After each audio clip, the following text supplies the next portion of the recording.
Good evening, everyone. My name is Mark Chen. I'm a group director with Concordia Language Villages. We welcome you this evening and thank you for joining us for this evening's webinar, Getting the Message about Caring for Villagers. Before we jump into this evening's webinar, I just want to give you a quick orientation to the webinar functions themselves. If you haven't already, please set your microphone on mute to maximize sound quality for all of our listeners this evening. Towards the end of the webinar, you will be invited by our presenter to unmute your microphone and ask any questions you may have at that point. However, during the webinar, you are certainly welcome to ask other questions. You should notice a questions function in your dashboard. Please feel free to use that to ask any questions, and I will do my best to monitor that question box and ask and answer as much as we can. Finally, one note that this webinar is being recorded so that it can be shared with other staff who are unable to join us live. And you'll receive a thank you message via GoToWebinar about 3 days after today. And the link to that recording will be included in the message in case you want to listen to it yourself later. Okay. So with that, I would like to introduce you to this evening's presenter. Linda Ebner-Ursig, RN, MS, and PHN, draws on almost 50 years of camp experience. In addition to working for 33 years as a year-round nurse for the Language Villages, Linda has served as Executive Director of the Association of Camp Nurses, ACN. She chairs the ACN and American Camp Association's Healthy Camps Initiative and is frequently published in Compass Point and Camping Magazine. Linda is currently developing a certificate of camp nursing for ACN and feeds her Healthier Camping for All passion through friendship with various camp professionals and continued efforts to help emerging camp professionals be effective and healthy in their work. With that, I will turn things over to you, Linda. Thank you, Kenji. Yeah, I'm hoping that some of you that are listening are people that I already know. Great to have you with us. And for those of you that don't know me, I would love to meet you at some point.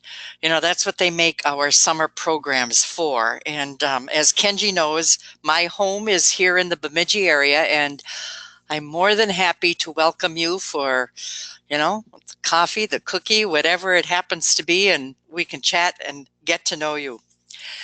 The fact that you have chosen to do this particular webinar after reading the descriptor for it says to me that you've got a commitment to youth development. That speaks volumes about you. And it's something that I really appreciate, because the camp experience, or in our case, the village experience, is a tool we use to get at even greater things. In the Language Villages, we talk about coaching our global citizens.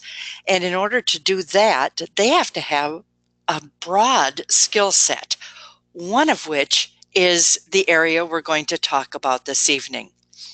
And so, as we go through this content, I want you to pay attention to what Kenji said about questions. You can put them in the box and he'll help feed those to me. And then but we'll also open it for questions toward the end of our time together.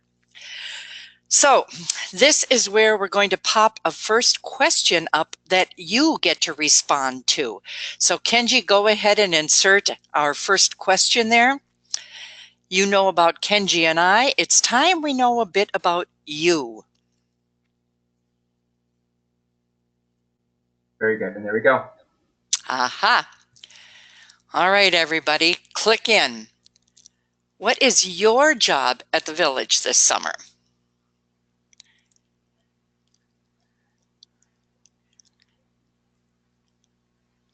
Okay.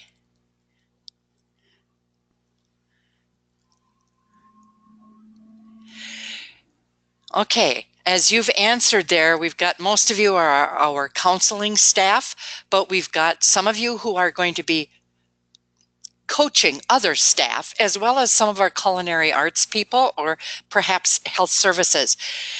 I'm pleased to see that, because all too often I think camp people tend to think of counselors as the only ones who make a difference in villager experience.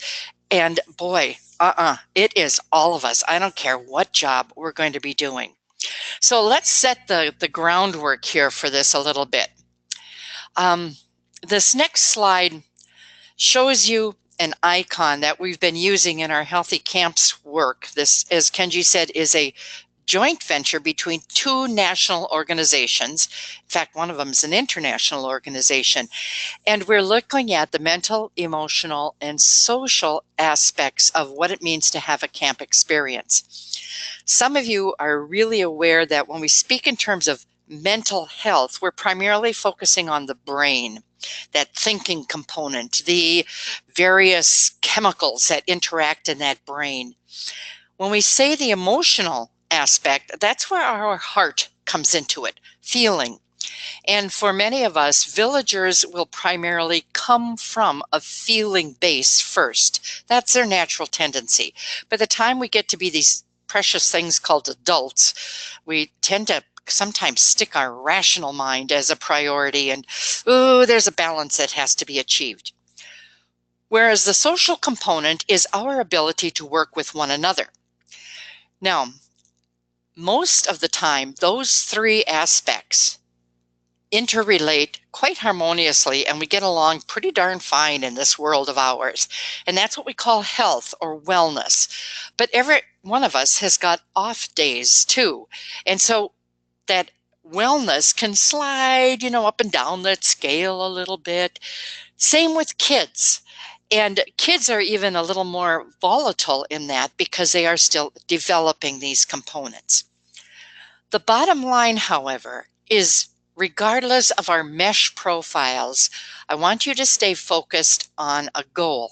And that goal is to build hope in your villagers and to develop their resiliency. Some of you are already masters of that for yourself. You've got a focus, you've got a drive, you've got maybe even a professional component that you're committed to. But that building of hope for kids so that, yes, there is a tomorrow, even if they're a villager who has a mental health problem of some sort, we can still be focused on the hopefulness there. And in that building of hope, we also build resiliency, because there will also always be challenges, but the ability to recognize a challenge and then figure out how to deal with it effectively is a life skill. And it's all the more so when we think about our global citizens. So with that in mind, let's take a look at these entities we call villagers. Again, those of you who have language village experience or come with camp experience certainly recognize the variety of youth that are going to be in our program.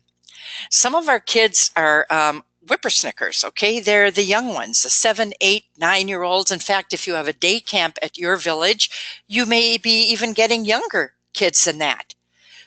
The bulk of the kids tend to be that preteen and early teen age range.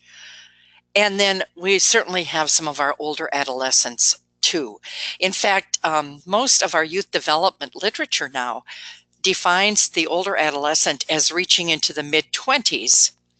And so some of you may still fall into that. It's called prefrontal cortex development. But our villagers, as when they come, they're going to be a mix of kids.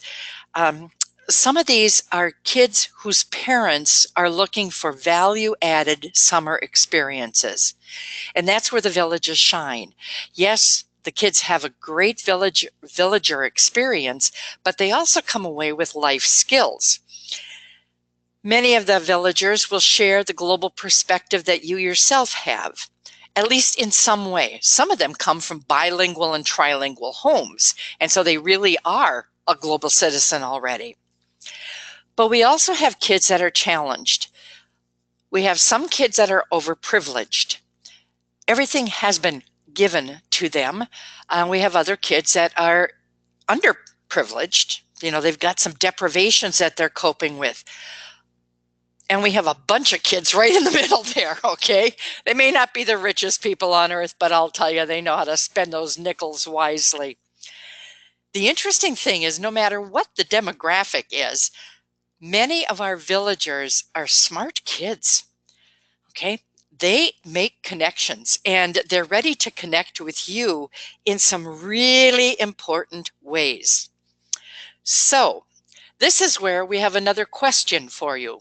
All right, Kenji, slide this one in. Here's your question. By what age are you as children expected to demonstrate appropriate behavior in social settings? Those of you that are educators and so forth, have done some work in psychology, maybe some coursework. Okay, we've got quite a range there. I'm glad to see several of you landed on the 6 to 8-year-old range. That is roughly, yes, where things are for demonstrating appropriate behavior in social settings. Remember, the first social setting that a kiddo is in is, for many of our kids, it's preschools, kindergartens, that first and second grade. There's a reason that there's that book out that says, you know, everything I ever needed to learn, I learned in kindergarten. Yeah, the social ability to get along with other people is a critical skill that's often taught in those early educational experiences. And that's at 6 to 8-year age range. Once we get into our 9 and 10-year-olds, we're tolerant of some behavior that, you know, isn't up to where it should be, but we're quick to correct the child and refocus them. And so we're going to be getting kids that come with those behaviors. And we certainly expect them to have them in place by the time they get into those mid or preteen arrangements. But take a look at this content. Oh, come on, slide. It's time to get you to change here. All right, off you go. Here you see developmental profiles of youth. And we've got a young villager, what I call a preteen, and then our teenage villager. And look at some of those developmental profile needs here. Our young villager still needs caretaking, and they tend to look at the counselor in the cabin from a parental standpoint. But when you move that to a preteen, there we're looking at more of a coaching role, because now we're working with kids that are having to gather some life skills. And so they need that counselor to play that coaching role. Those staff that interact with this age group may also find this idol worship come on real strong. That happens a lot with our preteens. They look at you because you have a language in place. You have these global skills in place, and kids want to aspire to be much like you. But then look at our teens here. Here's where our teens need the opportunity for decision making. And that's where guidance comes into play, but it's got to be subtle guidance. Those of you that, when you think back on those teen years, you know, your peers were referenced in terms of when you had a question. Some of you were comfortable through parents. Others of you had other trusted adults in your life, but the scope of people expands, and that ability to make decisions and be responsible for them is a critical one. And so the counselors here tend to be viewed as an authority role. In other words, that parental kind of an authority thing, and or a role model. And sometimes they get a different slant on it. You know, it's a mixed bag once we get to our teenage years. When we go back to the young villager, they express their feelings easily. I mean, they wear them on their shirt sleeve, and their behavior is going to indicate that emotional status. When these kids get excited, you are not going to have any question that they are excited. And when they get sad about something, you'll also not have any question. But when we slip into that preteen, they start monitoring the expression of their feelings. Some youth are also socialized into what we traditionally call a masculine way of reacting, and some into a feminine way of reacting. Okay, so behavior will still be cued by their emotional status, but sometimes you got to decode that language a little bit. And then when we look at our teens, these are the kids now who have had some experience with expressing feelings and knowing what the outcome of showing that feeling might be. And so their behavior will cue their emotional status, but we always have to check in with them to make sure, you look like you're pretty comfortable doing this, so-and-so. Am I reading that right? And so that reflective nature helps them and helps you understand where that person is coming from. Look at that last one there. Everybody needs 8 hours of sleep a night. Although our teens can certainly fudge with that upon occasion. So that gets to be a surprise for some people. It's kind of like, really? So we go through that profile, and then we have to understand not only do they come with developmental tasks, but villagers come with a set of behaviors that are home generated. And I've listed some of the ones that are pretty common to kids in today's world.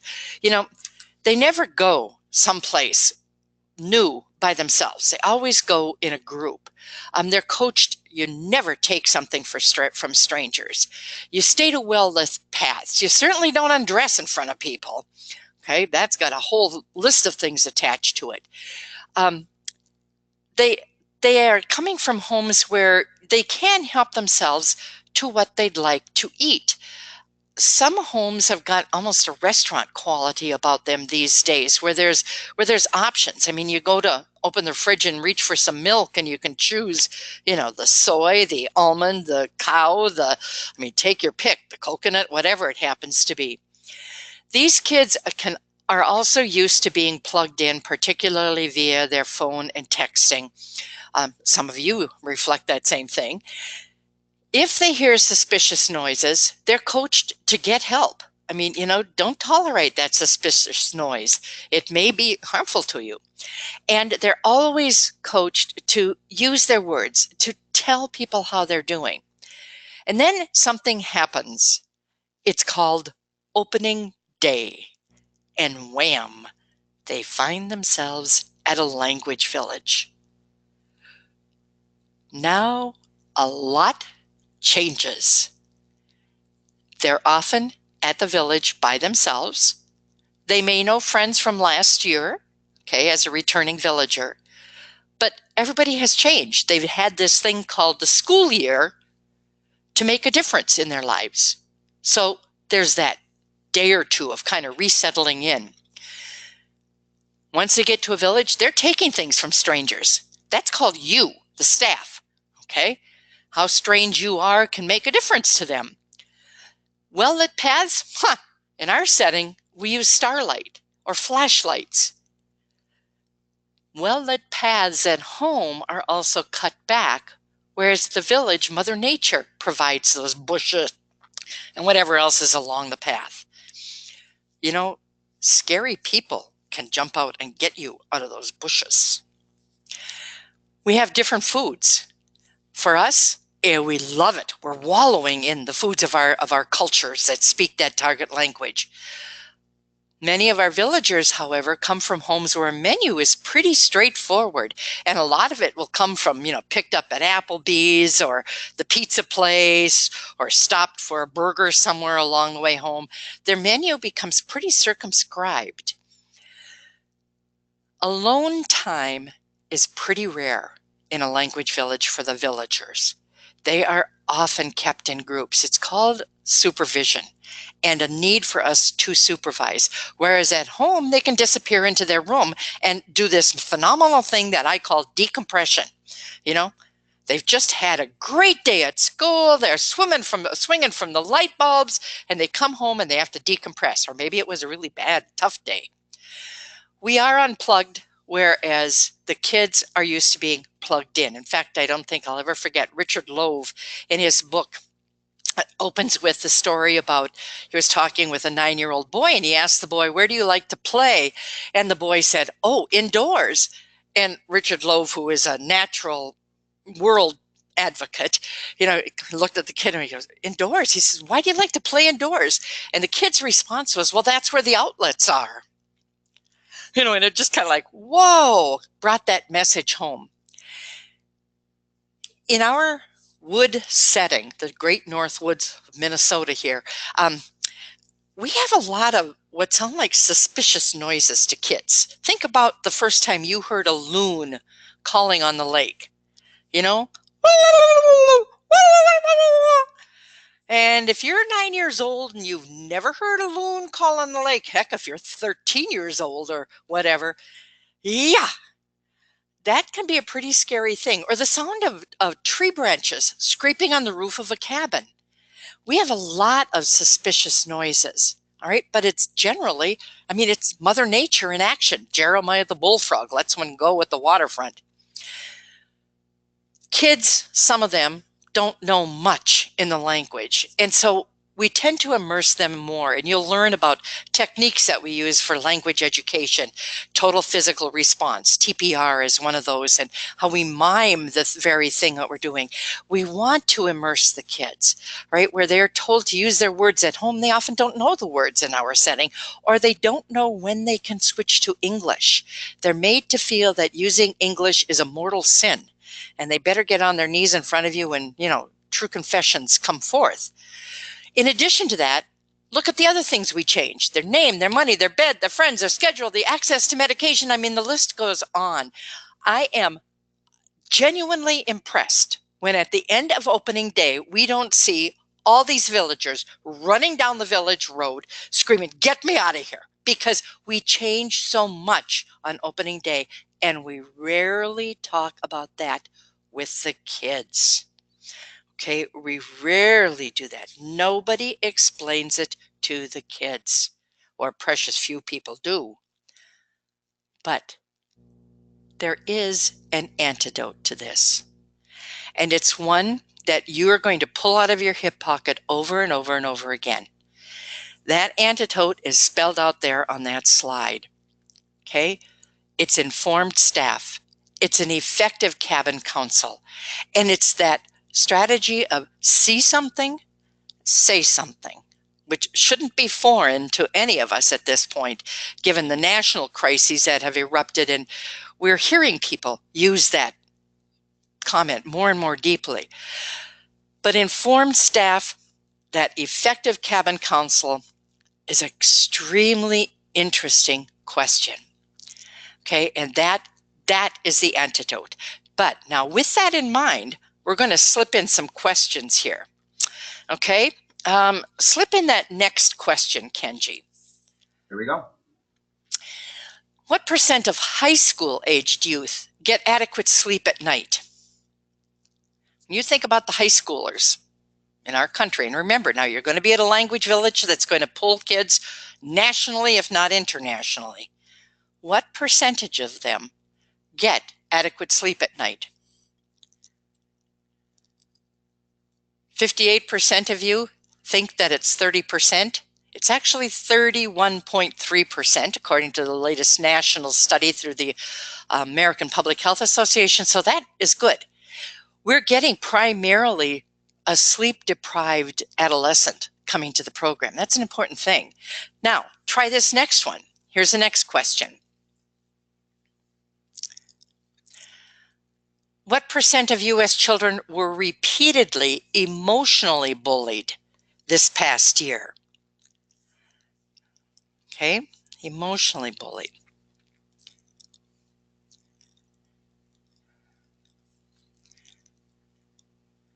Ooh, you guys are sharp. The answer is 33%.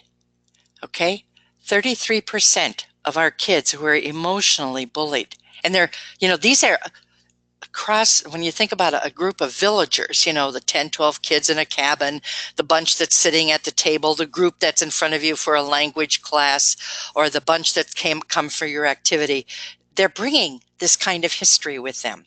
Okay, well, the third question on this slide then, Kenji.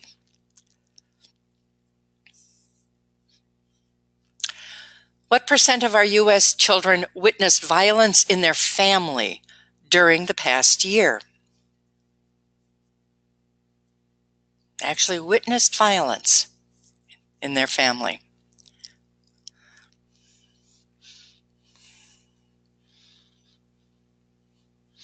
Okay.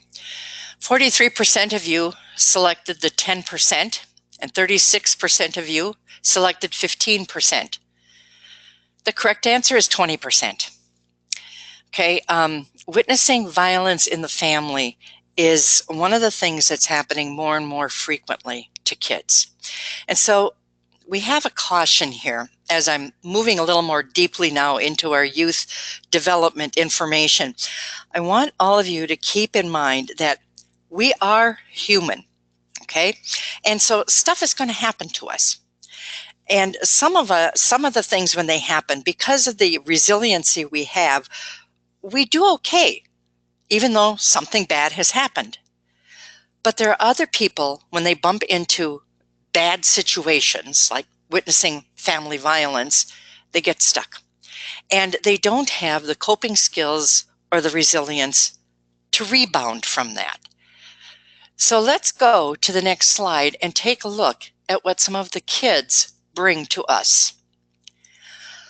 Look at these statistics. They're referenced there, recognizetrauma.org, for those of you that are into that type of thing. These are where kids need staff who are informed about youth development and really recognize that some kids will come to our program with adverse experiences behind them. Look at that first one. 26% of children in the U.S. will witness or experience traumatic event before they turn 4, let alone 14. Okay? Go down that. 4 out of every 10 U.S. kids say they experienced physical assault during the past year. 1 in 10 received an assault-related injury. 1 in 5, we get that violence in the family, their neighborhood. Nearly 14% of our kids were repeatedly experienced maltreatment by a caregiver. 1 in 4 was the victim of robbery, vandalism, or theft during the year. More than 13% of the kids that will be with you reported being physically bullied, while more than 1 in 3 said they had been emotionally bullied. It gets back to some of the information we asked the questions about. Then look at the last bullet. 60% of adults report experiencing abuse or other difficult family circumstances during childhood.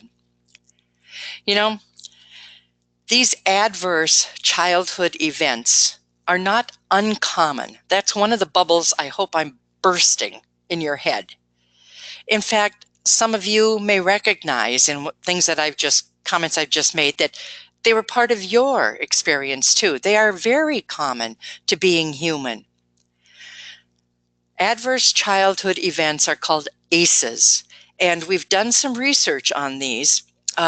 These ACEs tend to be traumatic when we experience them as children because we haven't got the skills of the adult to learn to cope with them.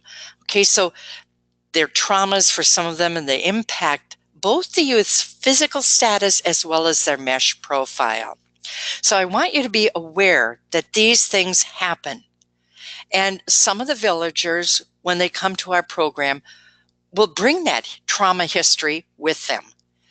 Many times you'll never know it because it doesn't impact the way they relate to you, the other kids, the way they function in the village. But other kids you may see stumble upon occasion. And when we start talking with them and getting to know them a little more, something may be disclosed in their personal background. So I want to try something with you. Okay? And this is not a question that's going to be posted on the screen. Well, you'll see some questions on the screen. But I'm going to show you a list of common adverse childhood events on the next slide. And I want you to give yourself a score of 1 point for every ACE that you've experienced. Now, your response is not going to be shared unless you choose to do so. But let's try this a little bit and see where we fall. Here are some of the common adverse events for kids. Remember, score yourself 1 for every one of these that you've experienced. Someone in your home was incarcerated. You experienced emotional, physical, and or sexual abuse. You felt unloved or unwanted. Your basic needs were not met, or you were afraid this would happen, chronically afraid. You experienced divorce or separation of your caregivers. That one's fairly common to a lot of people. You witnessed that domestic violence, or there was a substance abuse or mental health issue in your home. Okay, those are trauma experiences. How traumatic they end up being is a function of how the person perceives and responds to the incident. But from that list, and there's just 7 of them that I put up there, right? 7, 8, 7 of them. Look at this. If we're a normal group of adults, 2 out of 3 of us experienced at least one adverse childhood event between birth and age 18. 1 out of 8 of us experienced 4 or more ACEs. Now, the question is, what does that suggest about your villagers? They come with this. Indeed, those of you that are supervising other staff, remember your staff also come with these adverse childhood events as part of their history. And they can color both our physical health. For example, we know asthma gets worse with ACE scores that are of 4 or more. As soon as a person hits that threshold of 4 ACE events, it impacts their physical health. Okay, that's important. So it's not only physical, but it's also the mesh profile too of the individual. So we need to be recognizing that, yes, these are prevalent experiences. Our world is not a Pollyanna world, and most of us are coping with something in our lives. But in addition to that, we have an interesting thing with our kids. Because they're still growing and developing, they don't have the repertoire of coping skills that an adult has. So they're primarily, remember, they're coming from primarily an emotional base. And so that's going to impact your work with them. You know, they're high motors. The kids are going to feel a lot, but they're also learning to distinguish nuances of emotion. All right, and that's an important thing also to understand. And I like this poster. Many of you will see that in your village, but it's in your target language. Okay, how are you feeling today? And I wish there would be one of those in every single cabin, and maybe even in the staff lounge, because kids are learning to distinguish, am I feeling afraid or am I feeling anxious?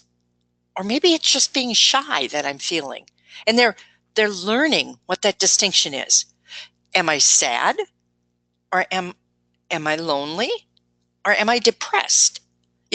There's nuances in those feelings. And we have, as we age, learned to be more discreet. Well, many of us have, not everybody has. Here's another set. When kids are smiling and they appear upbeat, are they feeling happy? Are they feeling confident? And then we have those expressions that tell you they're love struck. The first time they fall madly in like with somebody. Kids, because they're growing and developing, may need you to help them identify what they're really feeling, to name that. That's why I like that poster and putting it in every cabin. It also helps you as our staff for the language villages, understanding that not all of our youth are going to be able to be succinct about what they're really feeling. They may feel a constellation of things, and boom, then it comes right back to you. So coming right back to you, you should recognize this slide, and it should now make a little more sense to you in terms of what we mean with our kids. All right. And I want you to really notice the link between emotion and behavior. We will often pick up more information by watching how a child behaves, or a teen for that matter, youth, how they behave. And then we clarify that by asking them questions about how they're feeling. Okay, how one's experience shapes and reinforces that link, so that if they're feeling lonely, they know how to behave in a certain way that if anybody's got their wits about them, okay, counselors, all right, if you've got your wits about them, you can identify that. I'm seeing behavior that tells me you're lonely. Are you feeling lonely, John? You know, boy, that's such an important thing. This one you're going to come back to, these profiles, the developmental profiles, and as the staff person, what are you seeing? In fact, I remember one of our food service staff, used to come out during meals and walk through the dining room. He was a hoot. It wasn't the chef, it wasn't the head chef. He was working in one of the assistive capacities, but he'd walk through the dining room and he'd watch who was eating what, who wasn't eating what. And every once in a while he'd stop, and he'd chat with some of the kids. He'd say, I tried making those Brussels sprouts the way you said you liked them, with a little more butter on them. Do they taste better today? And it was like, he said, you look like you're enjoying them more. And it was just like perfect icing on the cake. Or counselors.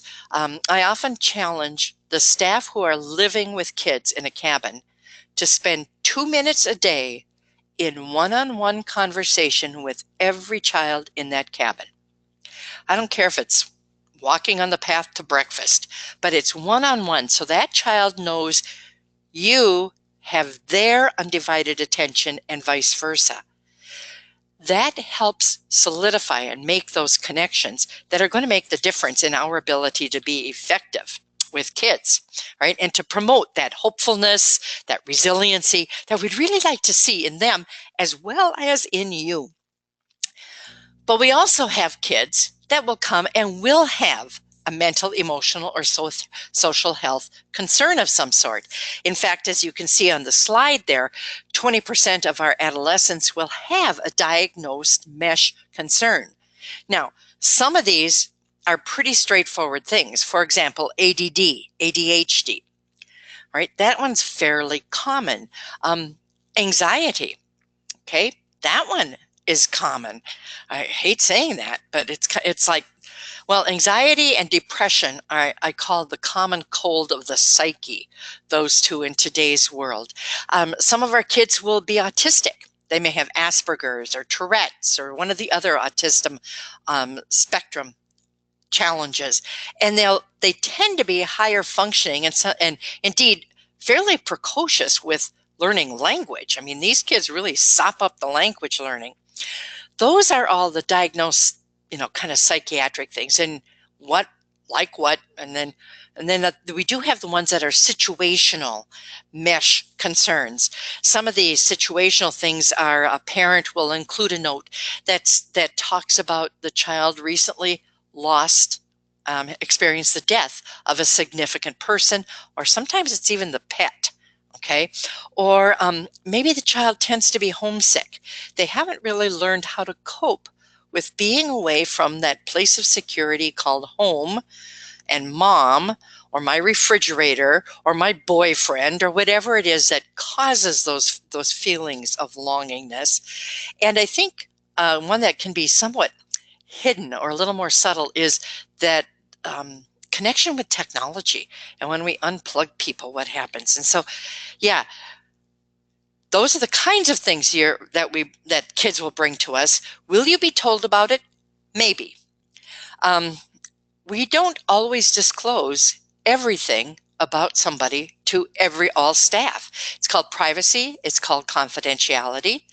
And in some cases, it's also because what that child needs benefits everybody. For example, ADHD, ADD, ADHD. Those kiddos need instructions delivered to them in little bits and over a period of time. And if we just keep adding a little bit after a little bit after a little bit, they do quite well. Well, all kids do quite well with that kind of instruction. So not all the time do we share information. If, however, a child's diagnosis or their concern is going to impact the cabin life of that villager, will impact maybe an activity. For example, seizure disorder isn't really a mesh concern, but sometimes we'll let waterfront staff know that a child is sensitive to flickering light, and you get sunlight flickering off waves, that action on a lake, and that can trigger some of our seizure disorder kids. But you will be told on what we call a need to know basis. And so that's where we're going to coach you to interact with villagers in as supportive way as possible. And some of those supports everybody's going to benefit from. Other supports will be targeted to that needs of that particular young person. Here's where I also want to do kind of a commercial for this course that's called Mental Health First Aid.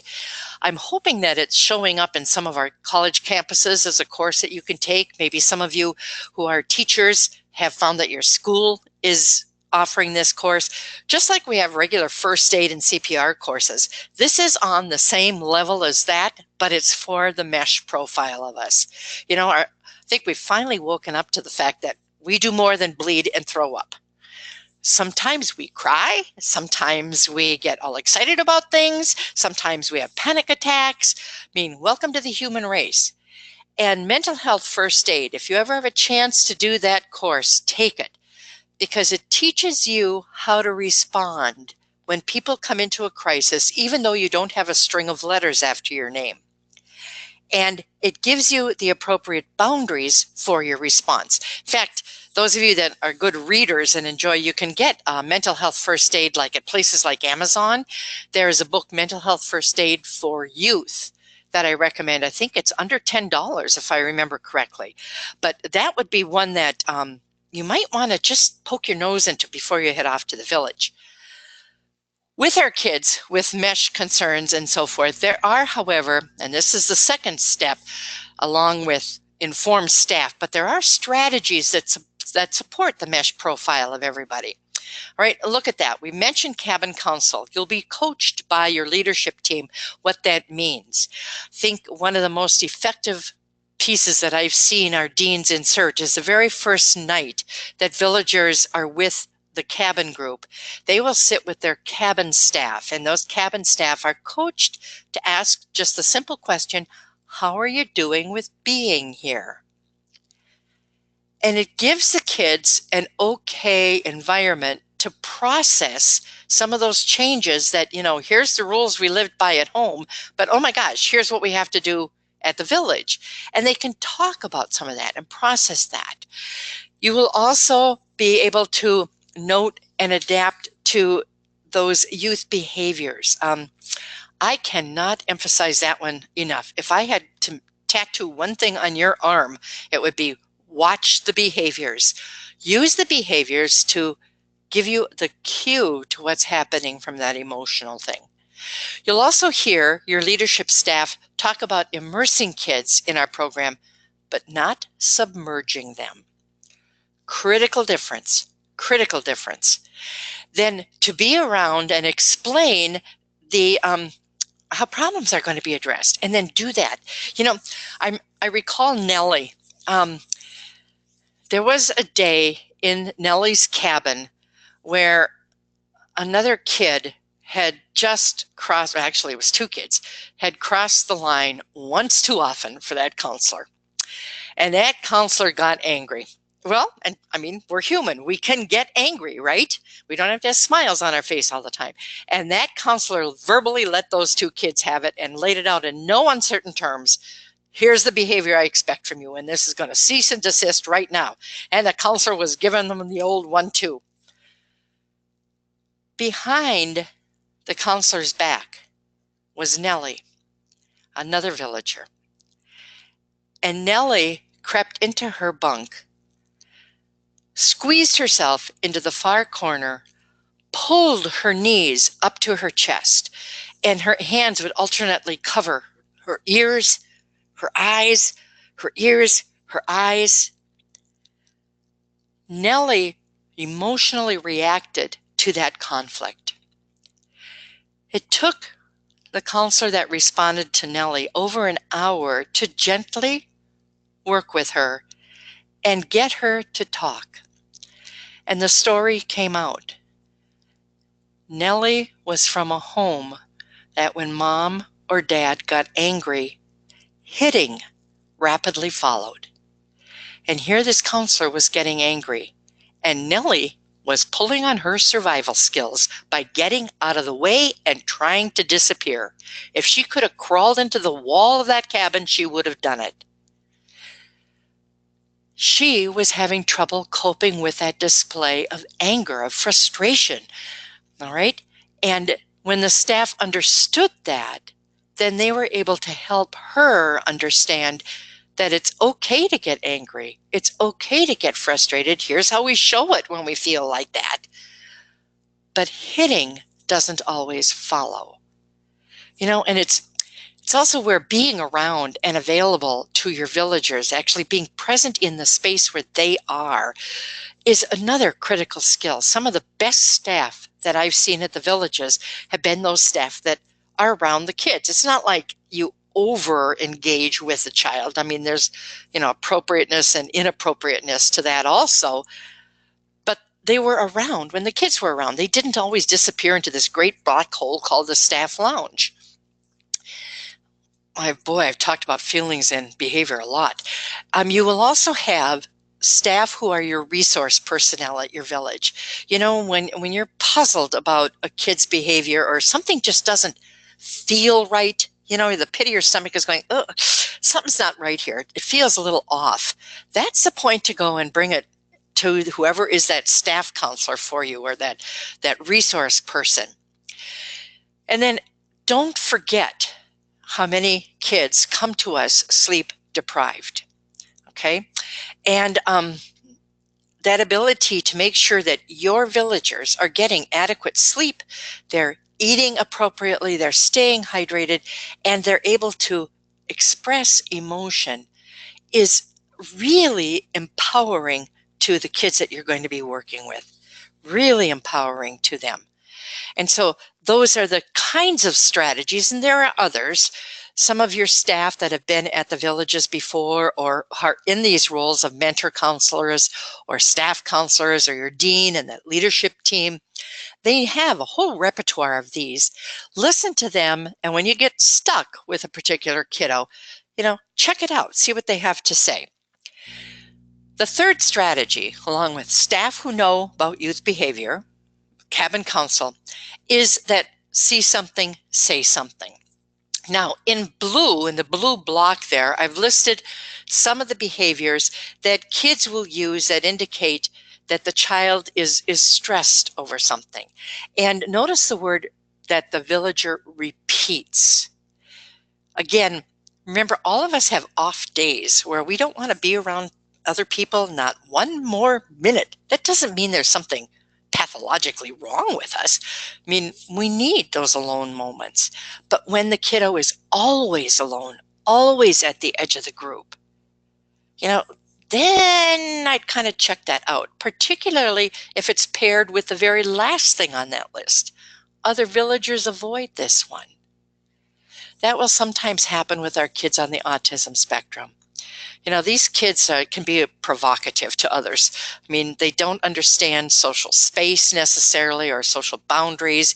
They may hold kids to that high level of expectation, like you're supposed to always speak German or Korean or whatever it happens to be, not English. And I mean, kids have to decompress. They have to talk.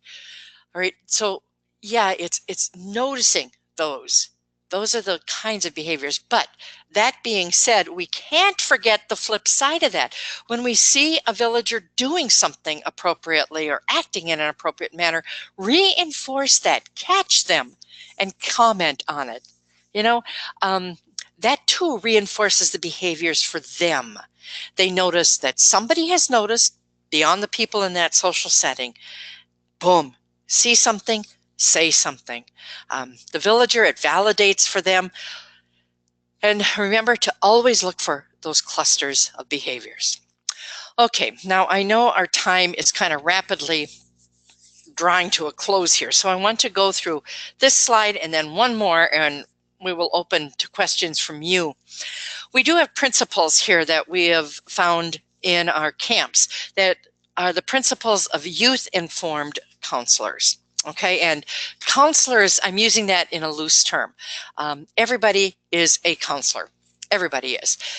These are 5 principles that, again, you kind of tattoo on your armpit. You got to understand youth development and support our villagers, okay, as they accomplish their developmental tasks. They're going to be working on those. They're not going to be perfect little kids when they're with us. They short circuit sometimes.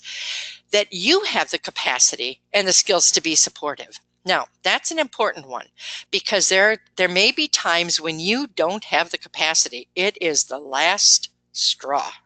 And if you see that child one more time whine about blah, blah, blah, you're going to drag them through the poison ivy or whatever it happens to be. Okay, you need to recognize when you need timeout too. And again, talk with your leadership team at the villages as to how does the village manage that, because villages will do that. We want to build connectedness. Interestingly, the outcome for our villagers when they fill out, their end of village survey, and we'll ask, what are the people who are the most impactful to your experience? The one that comes out on top tends to be the cabin counselor, but all the other positions are also mentioned. And we want that relationship to build those healthy connections for kids. They need the models of that healthy connectiveness. We also want to shift your perspective from thinking about what's wrong with you, kid, to what do you need? As soon as we say to a kid whose behavior is driving us up the kazoo, what do you need? It changes the focus of the discussion and it helps the kid be more reflective also, okay, that young person. And as a result, it leads right to that 5th bullet. Both you as well as the villagers that you touch are going to be empowered. And because of that, you're going to have hopefulness and your resiliency will get stronger. Which takes us to the very last one. Yeah, there's a reason that you're called counselor.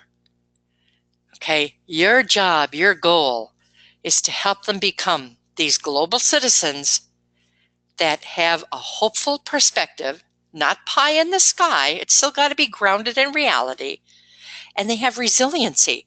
So when they get those knocks that happen in life, they understand that that's not going to be the definition of the rest of their life. They are able to learn from it and move beyond it.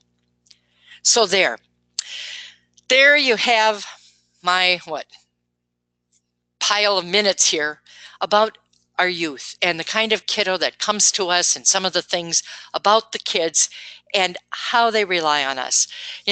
Camps have got a history of being phenomenal experiences for young people. Some of you are products of your camp experience when you were in your youth, and you know what it can do. It's a youth-centered environment. The same adults are going to be working with those kids over and over and over again, 24/7. And when they come from a perspective of understanding youth, knowing some of the strategies to use when youth are struggling, and remembering to see something, say something, boy, does it fly like blue blazes. So I wish you all the best this summer. I really do. I am not living with those kids. You guys are, or feeding them or taking care of them health-wise, whatever it happens to be. You'll be doing that. But I would love to hear your stories, both the things that are great and the frustrations, because those two will happen. All right, I'm going to shut up. We have a few minutes, and unmute your mic. And if you have questions, let's hear those questions.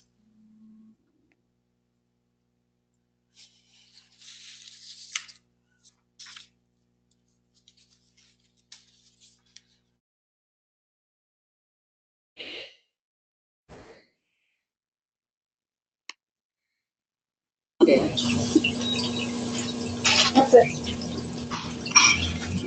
Maybe it's the egg. Oh, it might be the. Oh. Hi, my name's Amanda. I have a little short story and a question on how the situation could have been made better, if that's okay. Yes, an egg. Yeah. What? Is this breakfast taco? Yeah. Anybody there? He's very Come on, Brenda. Can you All hear me? right. I am not hearing anything, so I'm going to assume we are going to close our time with us. Thanks so much for being part of this evening. I really appreciated it. Take care, everybody. See you at the Language Village. Bye-bye. Thanks so much for the opportunity to learn with Brenda.